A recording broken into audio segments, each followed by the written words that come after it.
Təmizlik artıq ünvanınıza gəlir. Dostlar, deməli, TikTokda bir səhifə gördüm. Siz olduğunuz yerdə gəlirlər sizin avtomobilinizi yuyurlar. Səyyar avtoyuma, Zamin bəy. Xoş gördük sizi. Qardaş, bu nə sistemdir? Bu Azərbaycanda yeni bir sistemdir. İlk biz yaratdıq bu sistemi. Bu ancaq müştərilərimizin rahatçılığı üçün düşünülmüş bir sistemdir. Ünvanda, istənilən bir ünvanda şəkər avadanlıqlarla maşın yumaya aid nə varsa bütün təmizlikləri yerinə yetirir. İlk dəfə görürəm. Yəni sən otursan iş görüşməvi keçirsən və zəng vursan səyyar avtoyuma, gəl bu avtomobili yerində yuyurlar. Məncə gəl biz başlayaq.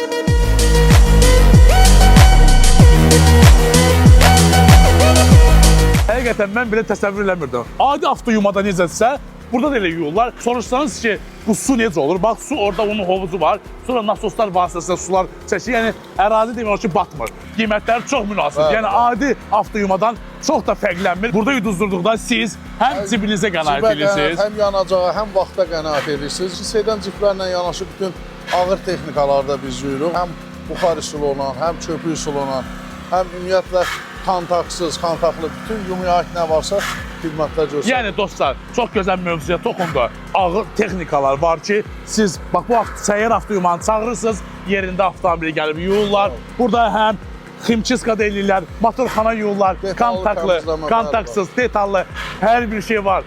Səyyar avtoyumu mən bugün kəşf elədim sizi. Üzr istəyirəm və daha bir gözəllik.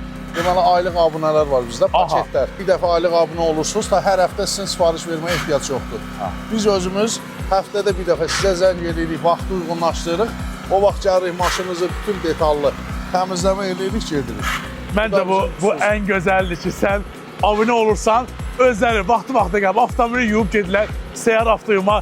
Mən bundan sonra tez-tez istifadə edəcəm. Çox şad oldum, inşallah. Tövsiyə görəm.